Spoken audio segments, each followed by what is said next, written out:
Alright, I've sufficiently detoxed from Elder Scrolls content. It's been long enough that I can feel some joy again. So let's tackle something I've been thinking about a lot lately. The 3 pillars of things I wish they would have fixed in Oblivion. Or the 3 missing pillars of QA in Oblivion. That title should be self-explanatory enough. Even after updating their similarly old school titles like Fallout 3, and even after the game got a whole remaster, these 3 pillars still stand out to me. And it only makes me ask, why? So, without further ado, here's pillar number 1. Internal cleanup. This seems to be a step that was just almost completely skipped in the creation process of Oblivion. You know, every single game has a testing phase. That's nothing new. I mean, I guess it's not applicable anymore nowadays, but still, any game worth the damn had a testing process. Let's say it like that. And it isn't unheard of for a game to ship with some of its testing content still in there. That's something that happens today and also happened 30 years ago. I've got no problem with that. I know there are some people out there who love seeing that kind of stuff, but I don't really care that much about testing content. It's only sometimes that a test map actually sheds some light into interesting development changes. Think the light test map from Security Breach or the test QA map from Fallout 3. I know there are other interesting testing tidbits here and there, but still, I'm not that well versed into it. In Oblivion's case though, there's just such a ginormous heap of testing content still there that it actively clutters up the game's files. At least in my humble opinion. Well, I say that, but it's not really a subjective thing, is it? As by the time Bethesda began developing its small expansions, they started getting bugs due to them messing with wrong maps or thinking they were working with the right map but instead using a test copy of said map. So yeah, the amount of testing content still left over was actively hindering the developers still working on it, which only makes me wonder why the developers never put out any kind of update or version that cleaned up or at least trimmed down on all the mess. If you've seen my testing content videos, you know exactly how big this problem actually gets. But for the people that need a refresher, Oblivion has more than double the amount of test NPCs in its files than New Vegas and Skyrim combined. The only one from its ilk that comes close is Fallout 3, but those are almost exclusively hair model tests made by a singular developer, while Oblivion's test NPCs span all kinds of functions and forms. And that's only the NPCs. Almost every single category of animal has test copies. There are test keys, weapons, letters, AI packages, quests, spells. Like almost every single category that exists in Oblivion's construction set has testing leftovers inside of it. The most egregious example I can think of is the worlds. A world in Oblivion is basically a large exterior cell, though it's kinda hard to explain. For example, all the normal house and dungeon interiors are kept in one singular world, known simply as interiors. The space there in the name is important as it makes sure that this one appears first in the alphabetical list. Every single town also has a separate world for the inside of its walls, but a big chunk of the total of these worlds are all just testing related. And it's still so weird seeing these listed here. And then I've said nothing of all the warehouse cells still lingering, but those can stay. Technically, if those are all still there as an asset for mod developers, sure, I'll buy that. But the testing content? No, that should have been cleaned up years ago. And I don't say that for the heck of it either, because I know for a fact that the developers had intended to clean this up, explicitly marking the relevant testing content for cleanup, only for them to never do so. Oh well, that's one pillar down, and our files are already looking quite a bit more tidy. So let's head to the next one. Number 2. Basic bug squashing. Yeah, Oblivion has a bit of bugs. Did you know that? All jokes aside though, the basic part of this pillar's header is really important, because I feel like a lot of people don't realize just how many of this game's bugs are just a result of stupid little oversights. I guess that can be said for a lot of Bethesda titles, but Oblivion especially, as I feel like here the creation tool was in an awkward in-betweener phase. It had evolved from Morrowind's super basic construction set, but hadn't quite reached the heights of Fallout 3's GEC. This made it harder for the developers to efficiently look over everything. Combine that with the fact that your files are chock full of testing content and your main QA team consists of a singular guy, and yeah, that makes sense that Oblivion shipped the way it did. And I don't mean that as a dig towards the developers. No, I mean that honestly. I get why Oblivion is the way it is. Though I do find it strange that some of these basic problems were never addressed, even when releasing the expansions. Oblivion was released at the end of March 2006 in most regions. The game's construction set was publicly made available shortly after the game's release from Bethesda's website, and the first version of the unofficial patch was released in early July of the same year. There were basically just 3 months when this game didn't have unofficial patch support. But if you look at a lot of these early fixes, they're so basic that even I can recreate them in mere minutes. For example, I've mentioned before how there are quite a bit of alphabetical struggles going on here. Skjorta can't sell from her special vendor chest with the unique item inside because it's owned by the NPC that's alphabetically next on the list, Skriva. One of the merchant chests from the merchant gondolas has the same issue, being owned by Gunder instead. Or the whole debacle of Vatis Yulas accidentally being made to sleep in Dulgro Shuk's house. I could easily correct these oversights myself, and I'm not saying that to undermine the hard work of the people maintaining the patch. I'm just saying that even someone with zero experience in modding that just knows where to look can correct some of these oversights, which makes it all the more baffling that these were just never officially addressed. Not seeing small oversights like this when shipping the game initially, that's fair. But when you have this changelog which you can just easily consult, that should make correcting this stuff a whole lot easier. Especially since this isn't some case of coding completely new scripting. These are very black and white bugs. They're either wrong or they're right. And you just need to click or drag and you've corrected it. Same thing for dialogue that checks the wrong condition or character. That's just easily checked in the changelog and then corrected in-game accordingly. Or my favorite oddity, when you have a number of specific items in an NPC's inventory, if you make it a minus number, then that item will just infinitely respawn in the NPC's inventory. I don't really know what the intended purpose of this function is, but I feel like it was either meant to only be used for NPCs that carry food on their person, making sure they can always perform their eating package, or for NPCs that perform animations with rakes and hoes, implying that they could have once been broken or something. As there are quite a few NPCs that have respawning tools in their inventory like this. However, this would still mean that the player is able to obtain unlimited food or tools from them. It also doesn't explain why some people have respawning gold, keys, weapons or pants in their inventory, though in those instances we can assume that the inclusion of the minus was accidental. The one minor bug that bothers me the most personally are the infamous wrongly cut dialogue lines. There are quite a few of these in Oblivion, which makes me all the more surprised that there are basically none to be found in Skyrim.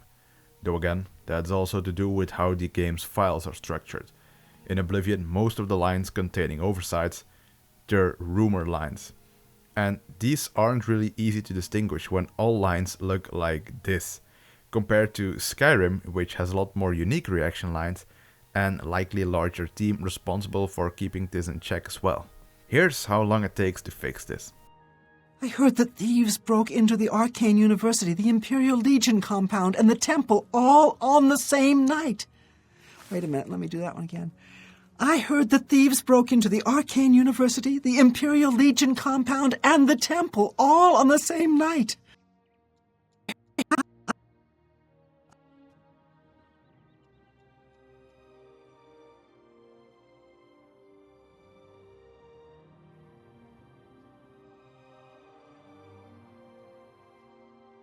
I heard that thieves broke into the Arcane University, the Imperial Legion compound, and the temple all on the same night. I heard that thieves broke into the Arcane University, the Imperial Legion compound, and the temple all on the same night. About 3 seconds, give or take. The only thing that would need to be redone now is regenerate the lip sync file. But you wanna know the crazy thing? The Oblivion remaster had to regenerate all the lip sync files anyway, seeing as they're on a new engine. Yet, all of these errors are still present there. Number 3. Internal design consistency. While my previous two pillars were more objective issues, This one is a bit more freeform. Oblivion's design is pretty consistent. I've called it robust and formulaic in the past. In a world building sense, this is very bad. But in a game design sense, this is actually pretty nice. Because if 6 of the 7 stable hands carry an Iron Axe, but one doesn't, then it's pretty clear that such an outlier is accidental and should be corrected. When you have people carrying arrows but no bows, classes that just seem one letter off of being correct, when there are 2 enemies and one of them carries 2 pairs of pants and one carries none, when one carries shoes and the other doesn't, these are all issues I would chalk up under the internal design issues. When everyone at a shrine is marked at level player +1, but one of them is just a static level 1, which is something very uncommon in Oblivion in the first place, then you know that there is a problem or a bug here. But it's not as black or white as the previous bugs I mentioned. There are some other things I'd expect in this pillar as well. Have you ever heard of my dumb little list? I think I mentioned in the past. I wrote about it in a script at least, but I don't know if I actually talked about it. It contains things I wouldn't necessarily call bug fixes, but they just make sense to be there. For example, you have rice plants unused in the base game. They would yield the ingredient rice, which you can get in the base game. The plants themselves are only used in the Frostcrag Spire expansion. Why? Why aren't they just scattered around the relevant base game location? The same goes for the diseased Tickle Bridge, which goes unused in the base game, but gets used as an Easter egg in the Maroon's Razor expansion. So either the developers didn't want to include their STD joke in the base game, or they didn't know where to put it. In the latter case though, I know exactly where to put it. Give it to Mirabelle Monet in Anvil. She sleeps with almost all the sailors, which could lead to them having it as well. Despite how dumb you might think that is, it would be a nice bit of world building. Similarly, there's the bat disease script that is technically used, but added to an irrelevant location to a bat that you can't use to begin with. So why not put it in a place that would make sense? Like the rentable bat in the Lonely Suitor Lodge. I mean, that inn is supposed to be a skeezy place where people go to have sex, so why not have this as a little detail? It can be the only bat in the game with this distinction, making it all the more unique and memorable. Those are the kind of little details that keep me up at night. But then you also have people like Earl, Jagasta, Rizakar, Greatroad, Roland Jaseric, Phalion, Atrina, and possibly even more I'm forgetting right now, which only get enabled by their respective quests. Yet they all have dialogue showcasing that you were meant to encounter them beforehand. Why were they disabled? Engine problems? Or because Bethesda didn't want you breaking quest beforehand? It's unclear. But seeing as there are countermeasures for this, I don't know why they didn't just risk it for the more immersive experience. Same goes for Aletta and Zarasha, who are locked behind an invisible wall. Invisible walls in an open world game. Ew. Again, they have dialogue showing you were meant to talk to them beforehand. So why were they locked away? It's weird. But not as weird as whatever's going on with the prison clothes. I already went over this in detail once, so I'm not gonna do it again, but the prison clothes you see in the final game are a weird mishmash of assets taken from elsewhere, despite the original clothes already being finished, and now you're stuck with duplicate items. It reminds me of the pre-war suit situation from Fallout New Vegas, if you're familiar with that. It's the closest comparison I can think of. But my favorite little example of things that were clearly meant to be, but aren't apparently due to oversights, is the case of the pawnbroker dialogue. So, pawnbroker merchants in the final game have some unique lines when doing business with you. However, in the final game there is only a single NPC that has that class, being Jensine. Now, if you look at how the lines are set up inside the barter topic, you'll see that they do indeed just mention Jensine. But despite being only set up for her, these lines are specifically also recorded in 2 other voice types, male Nord/Orc and Elven male. If you go and compare that to the NPCs which would befit the role, you can kinda suss out the fact that Toronir and Gunder were also likely meant to have been pawnbrokers. Some other people with the trader class might have also been considered at one point, but these two specifically stick out to me. I'm now also thinking of the generic Mages Guild dialogue, which was deliberately repurposed for the turncoat mages in the Necromancer's Amulet quest. That's also a similar case that comes to mind. Quite a few of these oddities likely fall under this category, or this pillar, but it's difficult to really classify them, you know. This is broad, but I don't want it getting too broad, you know. Think Oblivion content restoration project, focusing on the stuff that was clearly meant to go there, or the stuff that was implemented in such a way you wouldn't notice it being from elsewhere. And not Cyrodiil Reloaded, which just makes stuff up to fit in the blanks. That's kind of the distinction I'm going for. So I guess what I'm saying is, I wouldn't really mind if one day Bethesda gave a wee little update to their original game, cleaning up the files, squashing some bugs, and just fixing up some oddities. The Oblivion remaster, it reminds me of this joke I always make. There was a train station here in Belgium called Liège-Jean-Fos, and the railway network constantly got complaints of it being dirty, outdated, and generally not pleasant to visitors. So after all those complaints, the network went ahead and told everyone, there you go people, after all the complaints, we listened and we decided to do something about the situation. Liège-Jean-Fos is no longer a dirty, creepy place. And no, they're right, it isn't. They renamed it to Liège Carré, so that's now the filthy place. They didn't do jack shit otherwise. Again, I did not make this video to talk smack about the remaster, but I really wonder what their vision really was for the project, because all of the bugs are basically still there. You've got some which got automatically fixed due to a different engine, but there are just as many new bugs introduced because of it. Sometimes fixes even appear to be lifted from the unofficial patch, which is even weirder as those are not the black and white fixes I talked about, but the more, oh let's randomly add part of this dungeon back in type fixes. The graphics are decent, but they feel like they try and imitate the original in some places, get designs from newer games in others, or just do whatever in some cases.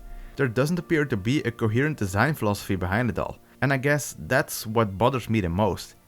Funny how I came to that conclusion while writing this script, which I did to take a break from my Superstar Saga remake script. Coincidentally, also suffering from the exact same problem. And I couldn't really pinpoint it until now. When it's clear that there's no coherent creative force behind it all, it just feels off. So that's kinda why these pillars are handy in conceptualizing just what kind of easy tweaks could enrich the Oblivion experience without overhauling the base game feel. If there are some tweaks you would have wished for, let me know about them. I personally wish they had added some level requirements for the Knights of the Nine and Shivering Isles questlines, like in Skyrim, so that way you wouldn't be bombarded by random messages upon leaving the sewers, and you would still get to meet the Anvil Priests before they were killed by the game. But, oh well, we can all dream, right? I've been an OG and I hope you have a nice day.